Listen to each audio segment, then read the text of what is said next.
किन्नर चुड़ैल। गोरखपुर नाम का एक गांव हुआ करता था। उस गांव में ज्यादा लोग नहीं रहते थे। उस गांव में एक गर्भवती विधवा औरत रहती थी। उस औरत का नाम कमला था। कमला अपने घर में अकेली रहती थी। उसके पति की सारी जायदाद उसके नाम हो गई थी, पर सभी गांव वाले उस औरत को मनहूस औरत समझा करते थे और सभी उससे नफरत किया करते थे। एक बार कमला राशन की दुकान पर खाने का सामान खरीदने जाती है। भैया जी, जरा 1 किलो दाल चावल देना। अरे हाय हाय हाय हाय हाय हाय! अरे मनहूस औरत, मेरी दुकान में अपशुगन करवाने आ गई क्या? हैं? चल जा यहाँ से। मैं कुछ नहीं देने वाला हूँ तुझे। भाग भाग यहाँ से, चल जा, निकल। भैया जी, ऐसा मत कहिए। मैं गर्भवती हूँ, मुझे खाने की बहुत जरूरत है। मुझे खाना दे दीजिए। दुकानदार कमला को वहां से धक्के मारकर भगा देता है। तभी कमला रोते रोते उस गांव के किन्नरों के इलाके में आ जाती है। गांव वाले किन्नरों को उसी इलाके में रखा करते थे, क्योंकि वो लोग किन्नरों को पसंद नहीं करते थे और उनके इलाके में रहने से मना करते थे। तो किन्नरों ने उसी गांव में अपना एक इलाका बना लिया था। जब किन्नर लोग देखते हैं कि एक गर्भवती महिला रोते रोते उनके इलाके में आ गई है, तो सारे किन्नर कमला के पास जाकर उसका हाल पूछने लगते हैं। क्या हुआ बहन, तुम्हारी गर्भवती अवस्था में इतनी बुरी हालत कैसे है? तुम रो क्यों रही हो? तुम डरो मत, हम तुम्हें कोई नुकसान नहीं पहुंचाएंगे। तुम शांत होकर सब बताओ कि हुआ क्या है।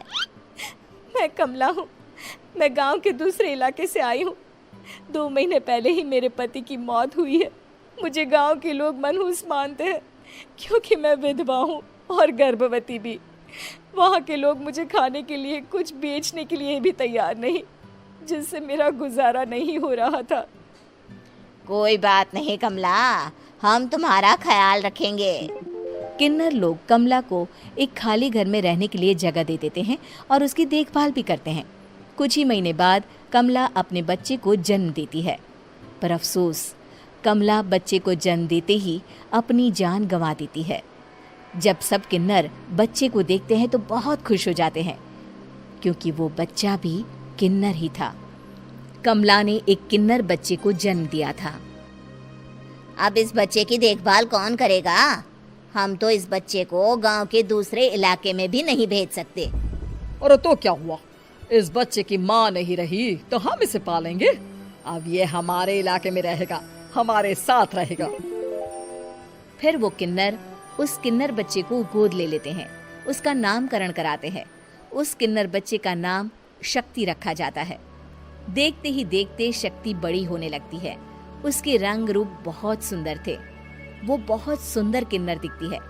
एक दिन शक्ति एक किन्नर से पूछती है, माँ जी सुनिए ना, ये गांव के दूसरे इलाके में भी तो लोग रहते हैं, तो हम वहाँ क्यों नहीं जाते? हम उनसे अलग क्यों रहते हैं? शक्ति, क्योंकि वो लोग हमारे जैसे नहीं, वो लोग हमें पसंद नहीं करते, इसीलिए हम उनसे अलग रहते हैं। क्यों? वो हमें क्यों पसंद नहीं करते? मुझे एक बार उस इलाके में जाना है। मैं एक बार वहाँ जाकर घूम कर आऊं। शक्ति, खबरदार, जो तू उस इलाके में कभी भी गई तो अपनी जान नहीं गंवाना चाहती तो उस इलाके में कभी कदम भी नहीं रखेगी, समझी? इतना कहकर वो किन्नर वहाँ से चली जाती है। शक्ति उस किन्नर की बात सुनकर बहुत रोती है। माँ जी, ऐसा कैसे कह सकती हैं? उन्होंने इतनी सी बात के लिए मुझे इतना डांटा। अब तो मैं उस इलाके में जरूर जाऊंगी। फिर एक दिन शक्ति गांव के दूसरे इलाके में चुपके से जाती है। ये लोग तो हमारे जैसे ही इंसान हैं, तो ये हमसे नफरत क्यों करते हैं? जब शक्ति उस इलाके में पहुंचती है तो गांव के सारे आदमी उसके रूप से मोहित हो जाते हैं। वो लोग ये अंदाजा नहीं लगा पाते कि वो किन्नर है। शक्ति की सुंदरता देखकर सारे गांव वाले उसकी तारीफ करने लगते हैं। तभी गांव का चक्कर लगाने गांव के जमींदार का बेटा हर्ष वहां पहुंचता है। हर्ष भी दिखने में बहुत सुंदर होता है। जब हर्ष ने शक्ति को देखा तो वो भी उससे मोहित हो गया, और जब शक्ति की नजर हर्ष पर पड़ी तो वो हर्ष को देखकर मोहित हो गई। आपको पहले कभी इस गांव में देखा नहीं। इस गांव में आप नए हैं क्या? जी नहीं, वो मैं बस।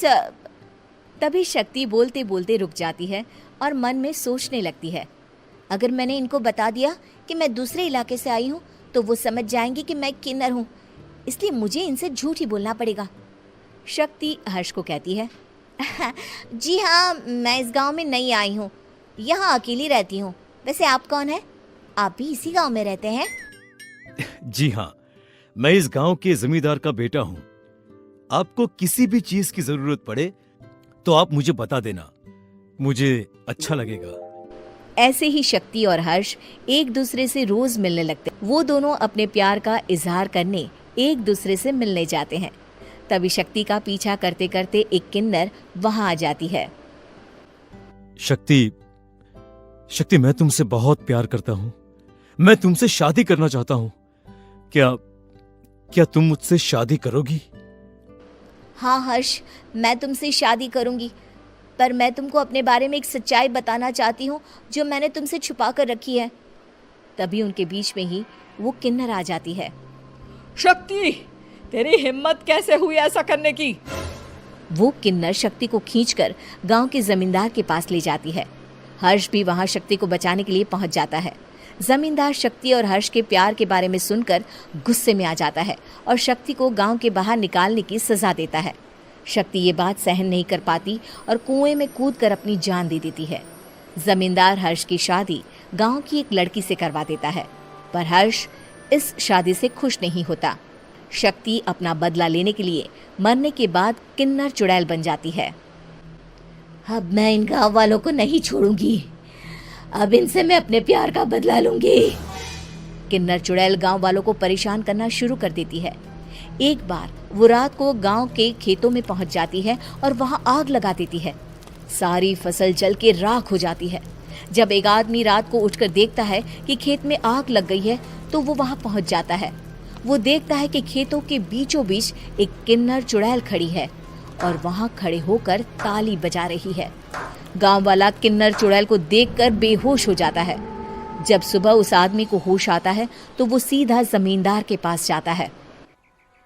अरे जमींदार साहब, अरे वो किन्नर चुड़ैल ने मेरी सारी फसल जला दी। अब मैं क्या करूंगा? क्या होगा मेरा? जमींदार चुड़ैल किन्नर का नाम सुनते ही सब कुछ समझ जाता है। अब वो बहुत डर जाता है। उसी रात को जब जमींदार डर के मारे अपने कमरे में सो नहीं पाता, तभी वहां अचानक से किन्नर चुड़ैल आ जाती है। किन्नर चुड़ैल जोर जोर से जमींदार के आगे खड़ी होकर हंसने लगती है और ताली बजाने लगती है। जमींदार उस डरावनी किन्नर चुड़ैल को देखकर बहुत डर जाता है। तूने मेरे साथ बहुत बुरा किया, अब मैं तुझे जान से मार दूंगी। नहीं नहीं नहीं नहीं नहीं, मुझे माफ कर दो, मुझे मत मारो। मैं कभी ऐसा दोबारा नहीं करूंगा। अब तुम जो बोलोगी वही मैं करूंगा। ठीक है, मैं चाहती हूँ कि किन्नर इलाका गांव के इलाके से जुड़े और गांव का कोई भी आदमी किन्नर समाज से द्वेष ना करे, उससे नफरत ना करे, नहीं तो मैं सारे गांव को मार दूंगी। और तुम गांव में एक नया कानून बनाओ कि अगर किसी ने भी किन्नर समाज को हानि पहुंचाने की कोशिश भी करी या इनसे भेदभाव करने की भी कोशिश करी तो उनको कड़ी से कड़ी सजा मिलेगी। हाँ हाँ हाँ हाँ, मैं ऐसा ही करूंगा। तुम जो बोलोगी वो मैं करूंगा, पर मुझे जाने दो प्लीज। तब वो किन्नर चुड़ैल वहां से चली जाती है।